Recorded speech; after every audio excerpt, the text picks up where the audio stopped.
The Marlins decide to non-tender both Jacob Stallings and Garrett Hampson. Was that the right move? This is Locked On Marlins. You are Locked On Marlins, your daily podcast on the Miami Marlins. Part of the Locked On Podcast Network, your team every day.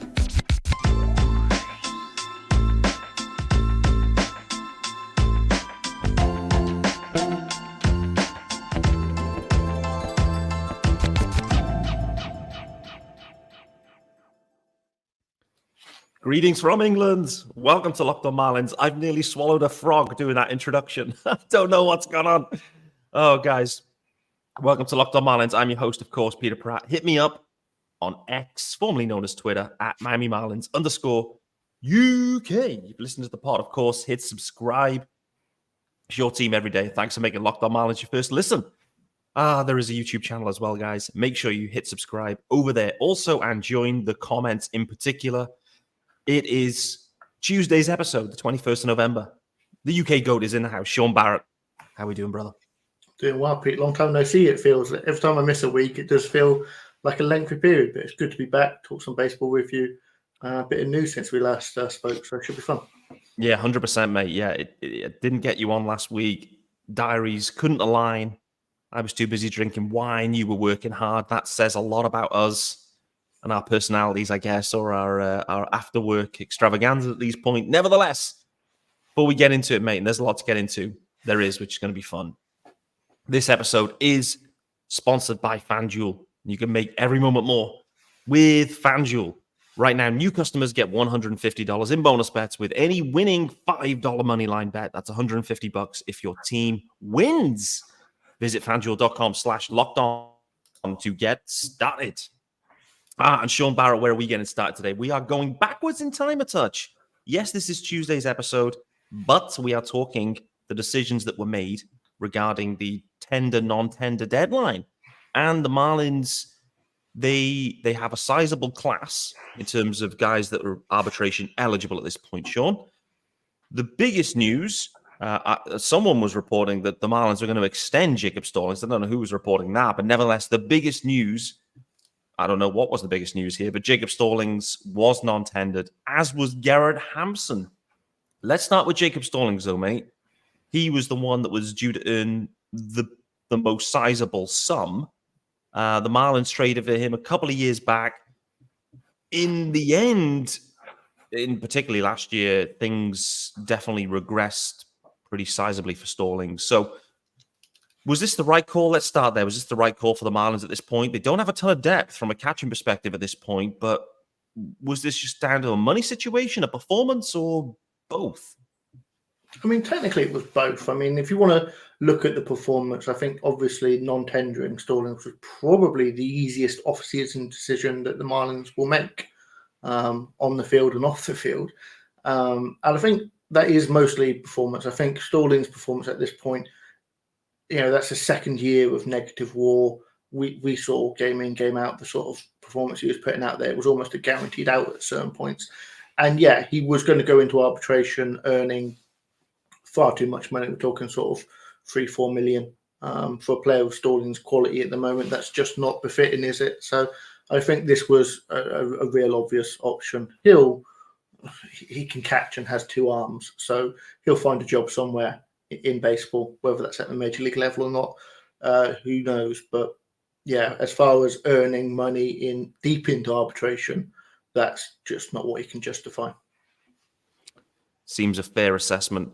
Was this, when we reflect on it, and in terms of like what we traded for Jacob Stallings, did he live up to the hype at all? When we reflect on like what we went seeking, what we actually got back, was it in line at all with what we were expecting?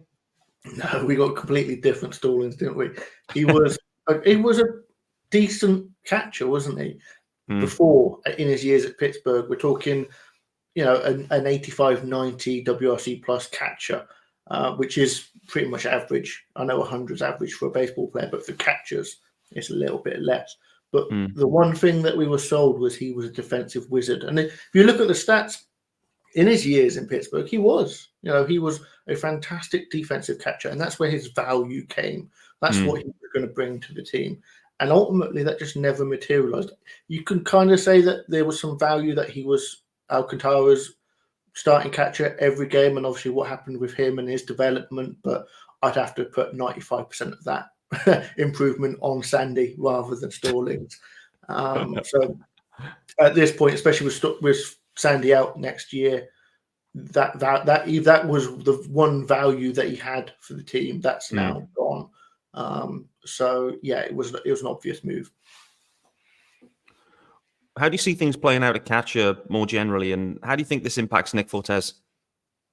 I think Fortes will get a good chunk of the play. I mean, I don't think the Marlins are going to go out and get a catcher that's going to be deserving of the lion's share of catching sort of time. The money just isn't going to be there. They're not going to go out and get the top catchers out there. Not that there are many out there, because if you're a good catcher, teams kind of want to keep hold of you.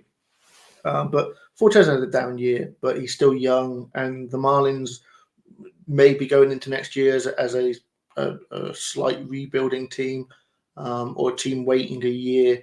Then yeah, I think Fortes will get every opportunity to get at least 50% of the starting reps. And we'll see what he can do with it. If he runs with it, maybe he earns more in the second half and then takes the role in 2025. But for now, he's definitely a player that needs to show a little bit more, or just some growth. He is still young for a catcher. Sometimes the stick takes a little bit longer. So it'll be interesting to see how he develops next year.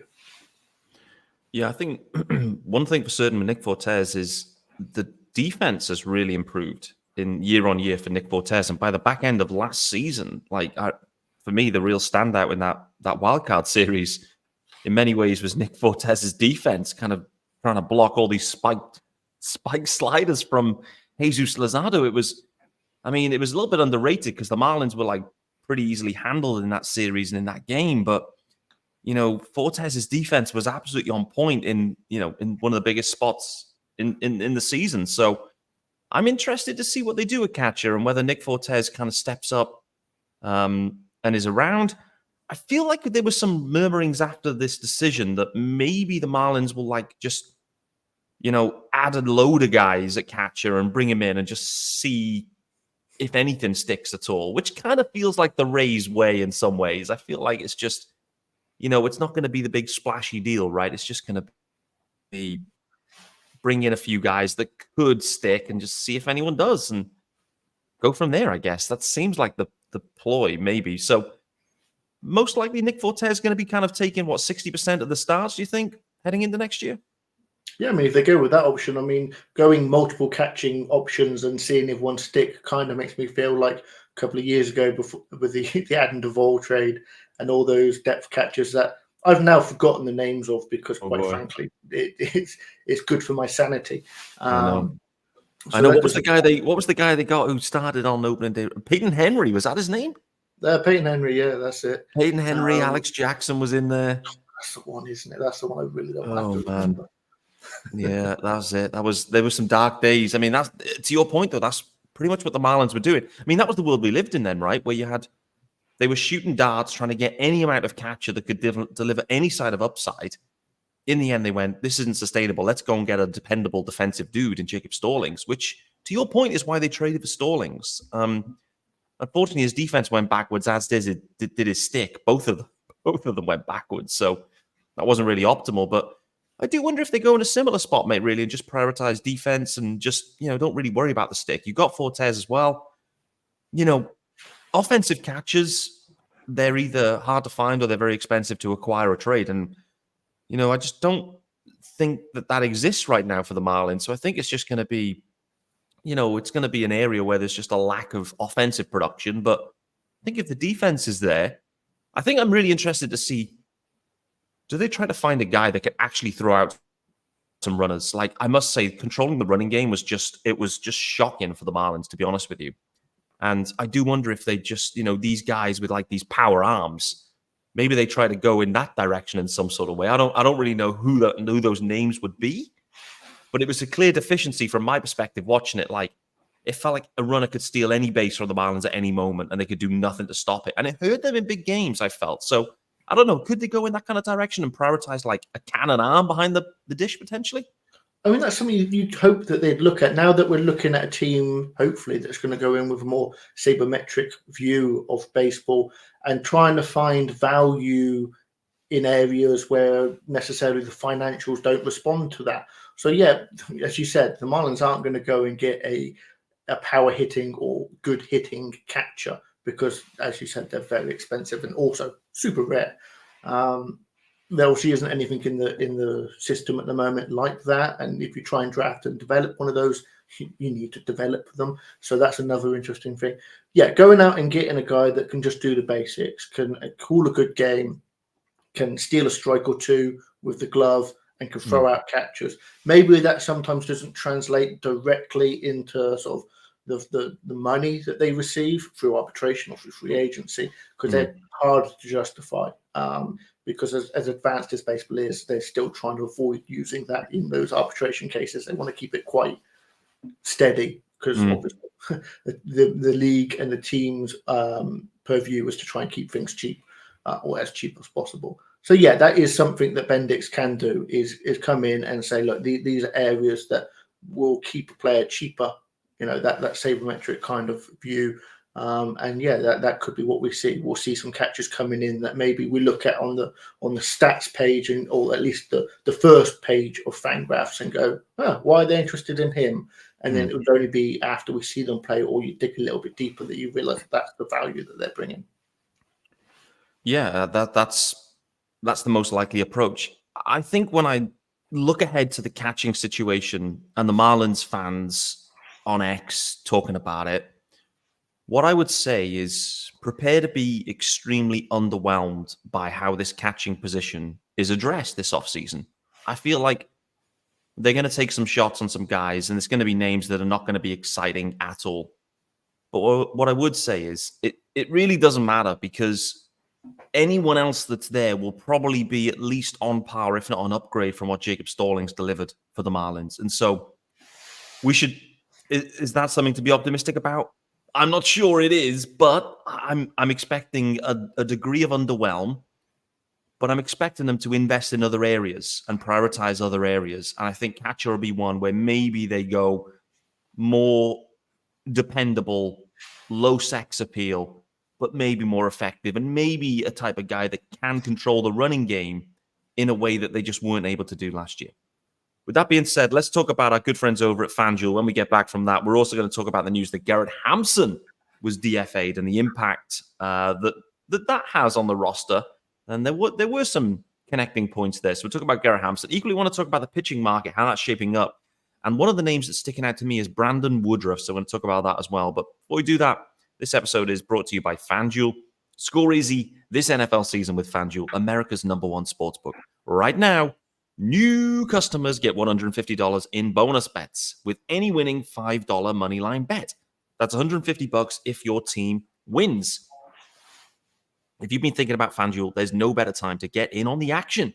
The app, it is super easy to use, and it has a wide range of betting options. That includes spreads, player props, over-unders, and more. So visit FanDuel.com/lockedon and kick off the NFL season. FanDuel, official partner of the NFL. All right, guys, you're back here with me, Peter Pratt, and the UK GOAT, Sean Barrett, on Tuesday, the 21st of November. We have been talking Jacob Stallings, no longer with the Marlins, non-tendered, unaffordable, and unproductive. We are now talking Garrett Hampson, was affordable and was productive. Sean Barrett, talked about Garrett Hampson, a surprise potentially that he was eventually non-tendered by the Marlins here. Yeah, surprise is a good word because, yeah, first of all, I was quite surprised to see that happen. As you said, he was quite affordable. It would have been his first year of arbitration, or at least the number was very low. It was sort of just over $1 million maybe. And as you said, he was productive, 100 WRC plus, or just over 100 WRC plus in about half a season's work. But surprise being the good word is because when I had a quick look at him, when you mentioned that we were going to be talking about him, it's amazing how you forget some things. Like, obviously, we watch a lot of the games. I know you watch all of the games because you're a maniac. The amount of time that you saw playing at centre field and shortstop was quite surprising to me. So I had to have a quick deep delve into the numbers and look at the value that he gave the Marlins at centre field, because a player with 100 WRC plus that can play shortstop and play centre field, that has a value in baseball, surely.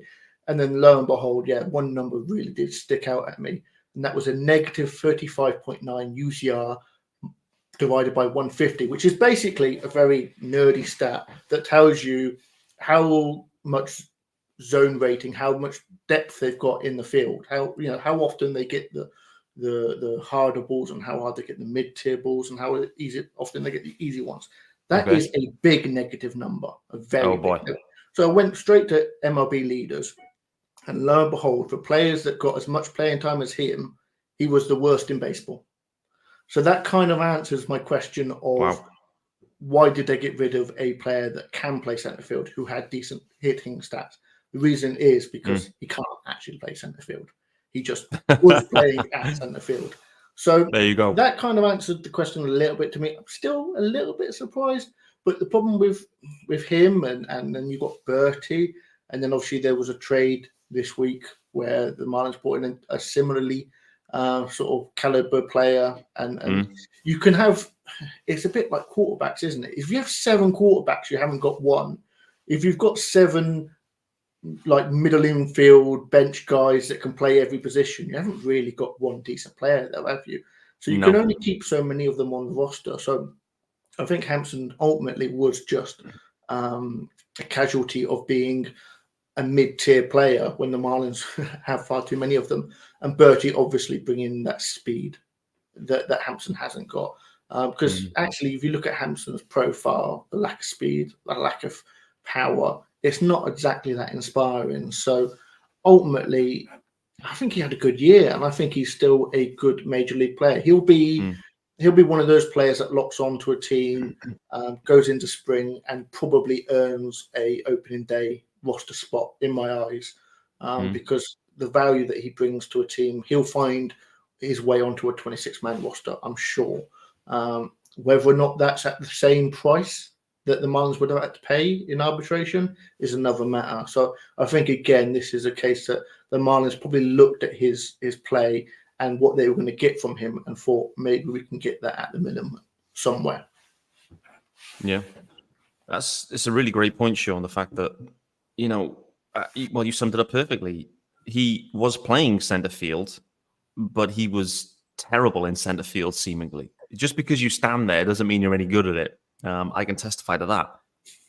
So, I mean, that's really interesting. I think for Hampson, when I look back at why this decision was made and why it made sense to me that they would go down this path, he was out of minor league options. And the fact is, the 40-man, there's similar profiles to Hampson. And, once you've got no flexibility anymore with moving him, because that was the value last year that Hampson held, was he spent some time in AAA. He started in AAA, he was brought up, then he was sent back down. And it's that roster fluidity and flexibility that is the value for these guys that are like fringy, because you're going to need them. But the reality is, when you look at the 40-man, you've now still got on there Jacob Amaya, you've now got Jordan Groshans, you've got Xavier Edwards. There was no space. There was no space for Hampson in that cluster of guys, and those guys do have the options with them as well.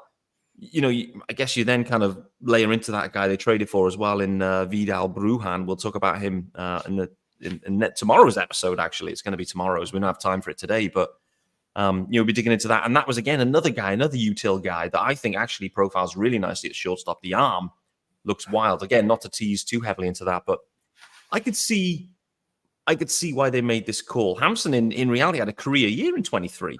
I'd say offensively, it was a career year, but was still slightly below average. And there is just not a ton of upside. There's no flexibility, roster flexibility. Go ahead, One thing that did just poke at me as I was looking at it is his BABIP is massively above his major league career. You take away that 60-point bump he got in his BABIP, he hit 210. So, he probably had a pretty lucky year as well. They don't call him BABIP Barrett for nothing, I tell you. He's always go-to stat. And to be honest with you, when I think of Garrett Hampson, I do feel and remember, as a fan, you just feel and remember, a bounce of the ball, it kind of like, it felt like Hampson had a lot of that where they're like, it squirts through something. I don't know. But is there any kind of major takeaway or memory that you'll have of Garrett Hampson at all? Does anything actually stick out? There's probably one or two moments, but they're pretty limited, right? Which I think is, he was just a role dude that did a job. And actually, as the year went on, because Joey Wendell seriously regressed. He'd regressed all year, but it was so bad at the back end that like Hampson and Birdie kind of stepped up into that role. So he played a role. It was a vital role, but it's one that the Marlins can kind of cover elsewhere, right? Unless there's something I'm missing of Garrett Hampson that I can see you shaking your head. So it's a major indictment, isn't it, that we can't think of a single one. I mean, we're talking about a player that in his major league career before coming to the Marlins had a 0.4 WAR in his career. So, and now is only at 1.1. So, yeah, we are literally looking at a player who is, he's a very good baseball player. You don't make the majors without being so, but he is literally on the cusp of replacement level. So, unfortunately, the memories don't don't stay for long, unfortunately. No, they don't. I think, you do a quick search and, on the fly here, trying to think like, when did something happen? And, I don't think there's a ton of like huge moments. It's fair to say. There was a Garrett Hampson 400. Am I reading that right? A 420-foot home run in the 11th inning versus the Nats. Man, that might be a typo. I don't know. But anyway, Garrett Hampson no longer with the Marlins. I think they've added a guy in there that's going to fill part of that void. And overall, we wish him well. And who knows with Garrett Hampson? Like, there's nothing saying that the Marlins don't get him back if he wants to accept the minor league role and whatever. But maybe this is more about the roster spot. I don't know.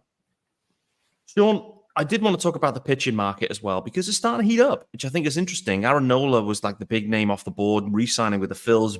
Big commitment from both sides. It sounds like Aaron Nola had more money available, from other clubs, but decided to go back to the Phillies.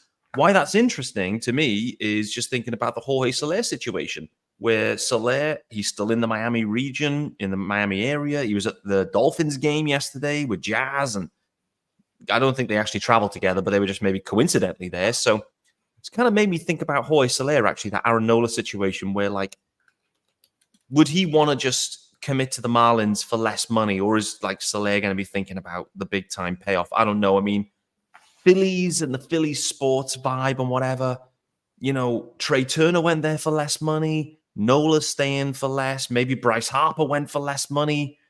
It feels like that market, the guys, the people just want to play for the Phils, which I think is interesting. So not a segue us off into a conversation about Soler and the Phillies, but from a pitching perspective, I think it's interesting that Nola, one of the first names off the board. And Eli called this out to me. I said, it feels like all these clubs are in for pitching. It feels like so many clubs are in for pitching. Eli rightly called it out and said, well, that's because, Pete, there's been 100 free agents. So everyone's like down a few. So everyone's literally in the need for pitching. So how with this market as it's shaping up, how does this help the Marlins? Are there opportunities here for the Marlins? Like, are they going to be actively looking to trade pitching away as they've done more recently? Or are they going to be looking to trade for pitching or sign pitching? Like, how are they going to go about this pitching market more generally? I'm a little bit uncertain, to be honest with you. Well, one thing quickly on Nola, obviously one of the major factors for him personally is he's played his whole career in Philly. So absolutely, with this extension now, you can foresee that being a career. He's creating himself a local legend status, and that money that he loses, not taking the best offer on the market, he'll probably save on buying beers in Philly. So that's worth it. Probably thinking ahead to retirement, isn't he? Makes sense. But as far as pitching always been in need, of course it is, because it's bloody hard to pitch at the major league level. Mm-hmm. And we talked about the Marlins having depth for years and years and years and years, and then we get to August and September, and you're scrambling with guys that haven't ever thrown above AA.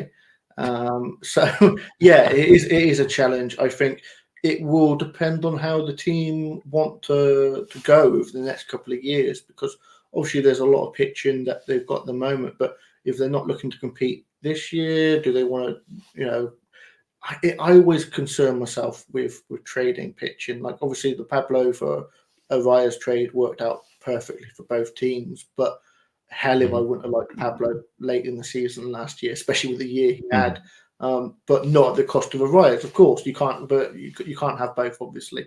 So it'll be interesting to see if the Marlins trade pitching for this year to make the hitting better. Now, the obvious thing to do is something like a Jake Berger trade, where you're getting a guy with a lot of years available under team control. So that will be, I think that if they are to trade any pitching, that's the way they'll go. We'll hopefully see a similar trade to the Pablo Arias trade, where it works out equally good for both teams, but with a bit more control. Because as is my want in being negative, I'm already looking at Arias. Is it ever expiring contract or team control specifically, and having that worry me? Yeah, for sure. We're going to spend some time this offseason talking about Arias extensions, what that could look like. Should it look like that for the Marlins? Is it affordable for the Marlins? That's a conversation for another day that we should have, and we absolutely will have it. The pitching market to me is, and the Marlins' role in this pitching market, I am very intrigued about, because the Marlins clearly need some pitching help, but I do wonder if they maybe seek some like shorter term vets whilst moving maybe one or two of the controllable younger guys to service some needs elsewhere. I'm trying to work out what direction they're going to go, and this Sandy situation does add a spanner in the works for certain. Like, I think if Sandy was available for this year, coming off the back of a playoff appearance, and you lose like Soler and limited amounts of others, you'd be feeling a lot more buoyant. But I just feel like this whole Sandy situation, it's hard to get ultra hyped knowing that you've got to fill 180 to 200 innings somehow.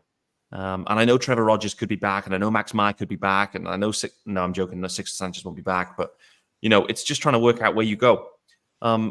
It takes me then to a guy that I'm interested about, because I'm interested about the opportunity associated with Brandon Woodruff. So we'll kind of finish here on Woodruff. This guy equally is not going to help the Marlins in 24. So speaking about guys that won't help you, but what does the longer or a midterm strategy look like for the Marlins? And could Brandon Woodruff be the type of guy that, you could use this injury, if that's the right way of phrasing it, as an opportunity? Effectively, Woodruff was non-tendered by the Brewers. They didn't want to pay him. I think his ARB number was projected at $11 million, but they could have got him for maybe 6 or something. I think some sort of reduced ARB number because of his injury. Nevertheless, the Brewers decided just to cut that and go without and move on from Woodruff. He's not available for 24, which makes it interesting to see if and how he signs and what that contract looks like, because effectively you will pay him in 24 to not pitch for you, but maybe you use it to balance and offset the contract when he is available in 25, 26 and beyond. Woodruff is a bona fide 1.5, 2, in my opinion. And those guys are interesting. This injury and this situation makes it interesting for Woodruff to see how creative clubs can be. So, Sean, should the Marlins be considering Woodruff, looking to sign him to a creative contract, would be how I would think it would look, where you pay him a X amount of money in 24, knowing that he won't be pitching for you, but you then have control in 25, maybe 26, with some sort of options in there? I don't know. Where's your head at with this one? Like, I feel like the Marlins could get creative, but will they, is the question. I think it's an interesting option for many teams. And I can see why it's an angle for the Marlins as well. I think you're right. Yeah, you'd offer him a token. And I know that $3-4 million is not exactly a token, but in baseball it is $3-4 million token payment for 24. And then, as you said, options for 25. And the reason why I'd say options and team options, or even mutual options, I don't know, is because it's a shoulder injury. I worry about. I'd be less worried by Tommy John surgery, or she has a lengthier period. But shoulder injuries, we've seen what can happen to players. Great point. And obviously, not all shoulder injuries are created the same, but it's a risk. You don't want to give a player right now a 3-year contract, do you, not knowing if he's ever going to pitch again.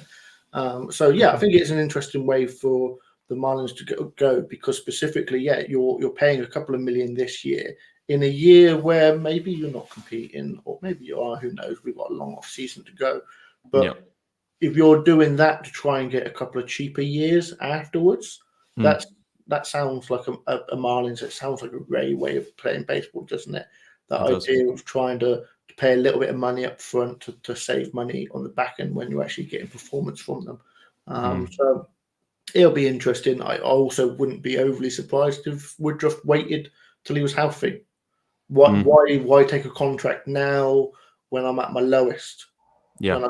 If he comes back healthy, and as we know, pitching's always going to be needed. So if he comes back healthy in 25, has a couple of showcases or whatever, you know, there are going to be teams out there going to be offering him 20 million per year for X amount of years. So it depends on whether he wants to bet on himself, or even if he does it with mutual options, he can have the best of both worlds, can't he? Have a couple of mil come into the bank this year, and then if he feels fully fit and thinks he can get more on the free agency market, go with that. But I think any team that signed him probably would want at least the first year as a team option only. Yeah, I think so. It's going to be an ultra creative one. It's going to be really interesting because, you know, he is a legit dude that would command a very interesting salary. And the other thing too is when you look to 2025, if he did hold out and didn't sign, let's just say he just went, you know what, I'm not going to sign anywhere. You know, I'm going to bet on myself. You know, he may be able to sign later in the year. It's not 100% he won't return in 24. 2025, that or the next off season anyway. The free agent class is very interesting from starting pitching. There's loads of guys that drop into there, and all of a sudden, he may end up in a bit of a tricky spot where you've got like Max Fried. I think Garrett Cole can opt out of his deal. You've got, I think, Zach Wheeler ending his deal. Like all of a sudden, you may end up with like loads of studs, and all of a sudden, his market shrinks a bit because, you know, he hasn't pitched for a year. So that plays into it. For me, there's a really interesting opportunity here for the Marlins with that carries risk, and they need to satisfy that risk in the contract situation. But will they do this? Probably not, considering where they're at with their future payroll as well. That's kind of coming down the chute in 25 that we've already kind of talked about. But I do think it's an interesting option. With that being said, we've run out of time. So we're going to end it here. Thanks for making Locked On Marlins your first listen, guys. And joining me, Peter Pratt, and the UK GOAT, Sean Barrett, on Tuesday, the 21st of November. Guys, I'm delighted to say that Sean Barrett is back in the house on Wednesday for the episode, which is the 22nd of November. And for those that are counting and those that are close to me, they will know that is the day I turn 40. I look forward to seeing you then, guys.